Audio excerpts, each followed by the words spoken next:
Assalamualaikum warahmatullahi wabarakatuh. Alhamdulillah rabbil alamin, wassalatu wassalamu ala sayyidil mursalin wa ala alihi wa ashabihi wa li baitihi wa dzurriyyatihi ajma'in, wa ba'd. Baik Bapak Saudara ikhwan akhwatillah, kita masuk pertemuan ketiga Pak. Ya, baru ketiga kita. Ya, hari Selasa, Rabu ini ketiga. Alhamdulillah. Semoga ini tanda Allah meridai kita semua. Amin rabbal alamin. Kenapa kita ngaji kitab? Karena tidak semua Bapak Ibu ini pernah nyantri, benar nggak? Maka kita bawakan sedikit rasa nyantri itu di masjid. Ya, meskipun nyantrinya cuma Ramadan. Jadi kalau ditanya orang pernah jadi santri nggak? Pernah. Pesantren Ramadan. Iya, pesantren kilat, lumayan Pak. Karena spirit dari pesantren itu bukan tinggal di pesantren. Spirit jadi santri itu adalah ngaji. Maka ruhul ma'had, spiritnya pesantren itu ada di syekhnya, kiainya. Kiai tanpa murid nggak mungkin, pasti ada muridnya. Kemudian ada kitabnya, lalu ada waktu dan ada komitmen terhadap waktu itu. Itu yang membedakan kita dengan santri-santri di ma'had, itu aja bedanya. Kitab ini salah satu kitab yang diajarkan untuk santri yang sudah mulai dewasa, remaja. Karena hajat kita kepada ilmu ini sama, mau santri mau apa sama, kan bahasanya sama. Bedanya jika kitab aslinya 4 jilid itu agak sedikit berat jika dibaca bahkan oleh santri pemula, dan dia nggak butuh-butuh amat. Yang butuh itu nanti yang sudah remaja, dewasa, dan orang-orang seumuran kita, ya. Sebelumnya kita sudah membahas tentang ajaibul qalb, keajaiban kalbu. Kalbu ada macam-macamnya. Lalu kita membahas tentang diagnosa kalbu. Ternyata kalbu itu ada penyakit juga, ya, penyakit kalbu. Dan penyakit yang sudah kita bahas adalah al-kibr. Semoga Allah menjaga diri kita, kalbu kita, dari penyakit al-kibr, merasa diri besar, merasa diri pintar, merasa diri alim, merasa diri berpunya, bernasab, dan lainnya. Dan kita sudah bahas sebelumnya bahwa ada 7 penyebab orang bisa sombong. Nah, jika itu terindikasi ada pada diri kita, silakan diperbaharui, ya. Ada 2 dalam persoalan agama, ada 5 dalam persoalan duniawi. Kalau di kitab, ini saya sampaikan saja, kalau di kitab, kibr itu dibahas agak di tengah. Tapi pengalaman saya, kibr itu lebih awal muncul daripada hasad. Lebih awal muncul daripada ghadab. Tapi kalau di sini yang duluan dibahas itu ghadab, kemarahan. Ghadab menurut versi Imam Ghazali itu melahirkan sifat hiqid. Hiqid ini di atasnya dengki. Kalau dengki ini masih di hati, hiqid ini sudah punya semacam siasat untuk menghancurkan orang yang dia nggak suka. Maka itu masih bagian dari ghadab, emosi yang tinggi atau marah. Maka saya susun ini versi kita Pak, walaupun kitabnya sama. Orang setelah dia punya penyakit kibr, sombong, makanya muncul biasanya emosi yang tinggi. Ketika dia merasa tidak dihargai, dia emosi, ya. Maka lalu muncul hiqd, nanti ingin menyerang orang yang dia murkai itu. Dan semua itu ternyata di dalamnya ada penyakit baru yang tumbuh. Apa penyakit baru yang tumbuh? Yaitu hasad. Apa arti hasad? Iri. Iri masih belum bisa didefinisikan tuh. Harus didefinisikan lagi. Apa itu hasad? Hasad itu kalau versi aslinya dalam kitab Imam Ghazali dikatakan karahiyatun ni'mah wa hubbu zawaliha anil mun'am alaih. Begitu dalam kitab ini. Tidak suka nikmat Allah itu sampai pada seseorang, wa zawaliha anil mun'am alaih, dan menginginkan nikmat itu hilang darinya, khususnya kepada semua umat manusia, khususnya sama mukmin dan umumnya kepada sesama manusia. Ya. Contohnya, waktu dulu sekolah pernah nggak iri sama teman kita yang juara? Irinya iri apa nih? Pengen dia hancur nilainya, atau kita pengen seperti dia dan dia tetap seperti yang dia ada? Yang mana? Ini ceknya gini Pak, waktu dia salah kita senang nggak? Kalau kita senang berarti masuk ke hasad. Tapi dia bagus, lalu kita iri, ingin seperti dia tanpa ingin bahwa dia ini jatuh. Nah, ini tipis sekali, namanya ghibthah. Jadi ada iri positif, ada iri negatif. Ada dua. Iri yang negatif, tidak suka nikmat sampai kepada hamba Allah dan ingin nikmat itu hilang. Kalau iri positif, kita iri Pak. Kok orang udah punya rumah, kita belum. Makanya Bapak pada beli rumah. Kok orang punya mobil, kok kita belum. Orang punya motor, kita belum. Yang jomblo, orang udah nikah, saya belum. Gitu ya. Biasanya jomblo-jomblo tuh ngenes Pak. Ya. Senang sama seseorang, lah keduluan. Masih bermain dalam pikiran, langsung aja khitbah, ya kan? Langsung aja dilamar. Cuma karena para jomblo ini ada penyakit dalam hatinya, galau, tulul amal, panjang angan-angan, ntar makannya gimana, ya itu dipikirkan juga. Cuma kalau sudah ada asbab yang kita pakai, kerjaan, ambil aja. Nah ini juga bisa terjadi. Makanya ada orang melet, nyantet orang-orang yang dia suka, yang tadinya dia suka, terus orang itu nggak menyukai dia. Nah, ini bisa sampai ke sana, ya. Jadi rumusannya sederhana. Saya senang, kalau bahasa sederhananya, saya senang kalau orang itu susah. Saya susah kalau orang itu senang. Nah, itu berarti kita hasad, ya. Tapi kalau saya senang orang itu senang dan saya ingin seperti dia, namanya ghibthah, ya.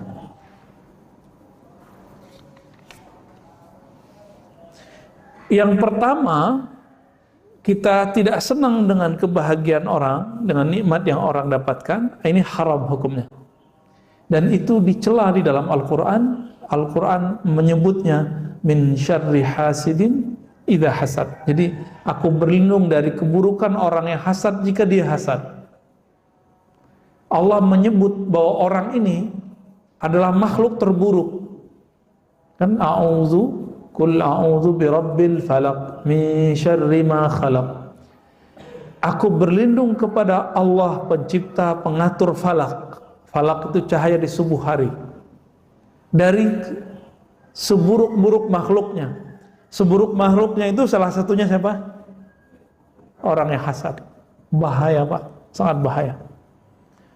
Dan di dalam Al-Quran yang diceritakan orang yang hasad itu bukan orang yang punya duit, hasad kepada orang yang lain punya duit, itu nggak banyak.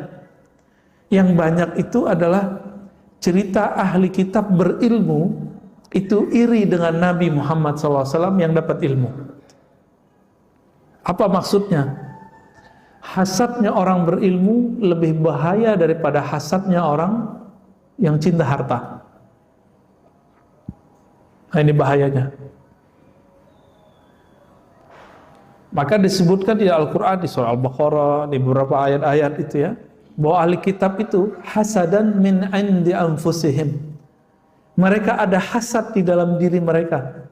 Jadi hasad itu dalam nafs, anfus, jiwa. Kalau dia sudah menguasai, maka dia menodai kolbu, maka kolbu jadi berpenyakit. Jadi di kolbu itu nggak ada hasadnya, yang ada tuh cuma efeknya, kibir, sombong. Di kolbu nggak ada Pak, yang ada itu di nafs, di jiwanya. Efeknya kolbunya jadi hitam. Itu yang disebut penyakit kolbu. Jadi kolbu ini betul-betul merana, tersiksa jika ada dona-dona hitam itu masuk ke dalam lingkaran kolbu itu. Nah, salah satu yang paling menyiksa kolbu adalah jika nafs jiwanya iri kepada orang lain. Nah, di dalam Al-Quran itu juga disebutkan surat Al-Imran misalnya, in tamsaskum hasanatun tasu'uhum wa in tusibkum sayi'atun yafrahu biha wa in tusibkum sayyi'atun yafrahu biha. Jika kamu mendapatkan kebaikan, itu membuat mereka merasa kamu sakiti. Jadi orang hasad itu nggak perlu kita sakiti Pak. Kita dapat nikmat aja jadi tersakiti. Gimana tuh? Oleh karena itu Bapak Saudara Allah, jangan sering-sering menampilkan nikmat yang Allah berikan. Jadi jangan posting kalau beli mobil baru, ya, nggak usah diposting punya rumah baru, nggak usah Pak. Posting kalau lagi ke tempat yang baru, itu bikin nyesek orang, karena tidak semua orang seberuntung Bapak ini.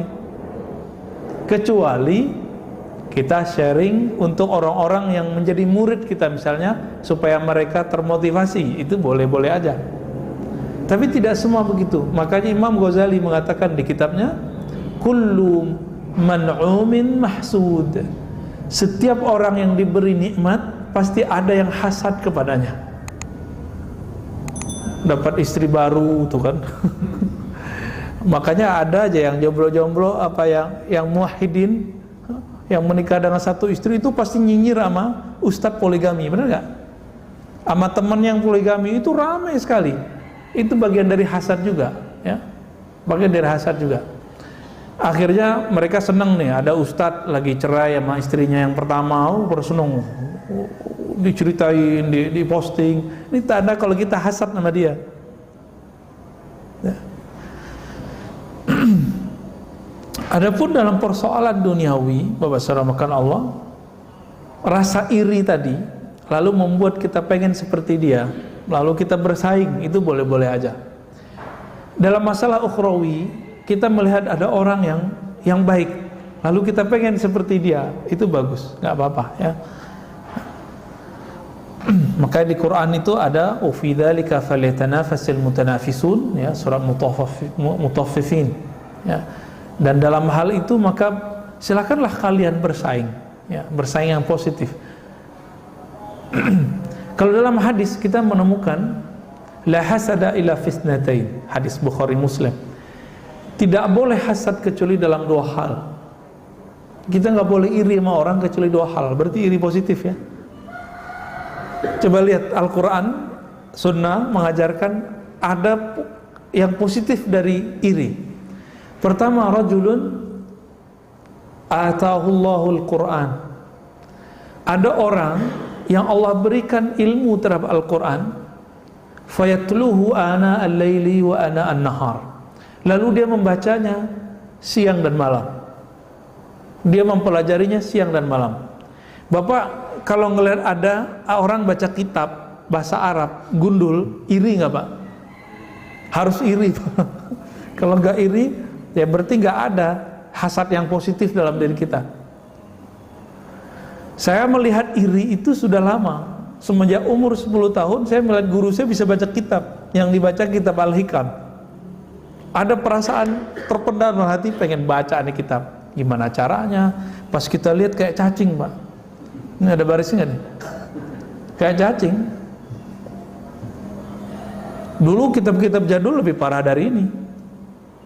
Tulisannya rapat, kecil-kecil, dan gak ada titik komanya. Kalau ini sudah ada komanya, dia dikasih oleh si pentahkiknya, ya, editornya. Jadi kitab jadul itu titik dan komanya fa dan waw. Ada fa, waw, koma, itu sama dengan titik koma, atau summa, atau amma ba'du. Dulu nggak ada titik koma. Kalau kita melihat ada orang bisa berzikir setiap hari, dia punya guru mengajarkan dia zikir, kita iri nggak? Nih dia belajar zikir apa sih? Ini contoh nih, mohon maaf ya, antara azan dan iqamat itu ngapain? Bengong berzikir. Zikir apa? Ya zikir aja nggak jelas gitu. Orang kalau dia punya guru zikir, itu gurunya akan bimbing dia, nih baca. Oh hadisnya kan banyak Ustaz. Iya sebanyak itu hadis. Bingung nggak milih yang mana? Nah di situ perlunya ada guru. Biasanya kalau sudah ada guru, kita akan istiqomah mengamalkan satu zikir sampai zikir itu berbuah, baru pindah ke zikir berikutnya. Harus iri sama orang begitu, iri yang positif. Sedangkan ahli kitab itu iri kepada Nabi. Nabi diberikan Al-Quran oleh Allah wahyu, tapi tidak membuat dia ingin meniru Nabi, tapi malah ingin menghancurkan Nabi. Iri yang kedua yang boleh, ya. Rajulun atahullahu malan. Seseorang yang Allah berikan harta, fa yatasaddaq bihi ana al-laili wa ana an-nahar. Lalu orang ini berinfak, membelanjakan hartanya di jalan Allah baik siang ataupun malam. Nah, ada satu makna mengenai apa makna siang dan malam. Membaca Quran, membaca kitab, berzikir siang dan malam, bersedekah siang dan malam. Apa artinya? Ternyata dalam beberapa makna di kitab disebutkan beramal di siang itu maksudnya ketika orang melihat dalam keramaian, sedangkan pada malam hari itu maksudnya beramal ketika orang tidak melihat. Nah ini yang perlu kita iri. Jadi orangnya itu dia baca Quran di sini, di masjid ataupun di rumah sama ramenya, sama rajinnya. Siang dan malam ketika banyak orang siang hari, ataupun ketika orang tidur di malam hari. Nah, orang itu yang perlu kita iri, ya. Maka bersedekah juga begitu. Jadi kalau kita nama kita diketahui orang bersedekah, itu berefek ya Pak? Menaikkan status rohani nggak di sisi Allah? Enggak. Jadi perlu nggak nama kita disebut kalau kita sedekah? Hah? Nggak perlu. Kecuali Bapak punya perusahaan jualan CSR, terus pengen namanya dimasukin ke dalam daftar, ya mungkin kalau marketing. Tapi niat kan sudah nggak benar. Karena niatnya nggak benar, innamal a'malu binniyat wa innamal likulli imri'in ma nawa. Apa yang diniatkan pasti terjadi. Saya bantu orang niatnya supaya laku yang saya jual, akan Allah buat laku, tapi setelah itu dia tidak dapat apa-apa di akhirat. Baik. Apa yang membuat orang bisa hasad? Di sini ada banyak ya, tapi belum buat rumusannya. Ada 1, 2, 3, 4. Ada 4 mah. Ini yang paling besar. Pertama, al-adawatu wal baghdha, permusuhan dan kebencian. Nah, kalau ini biasa.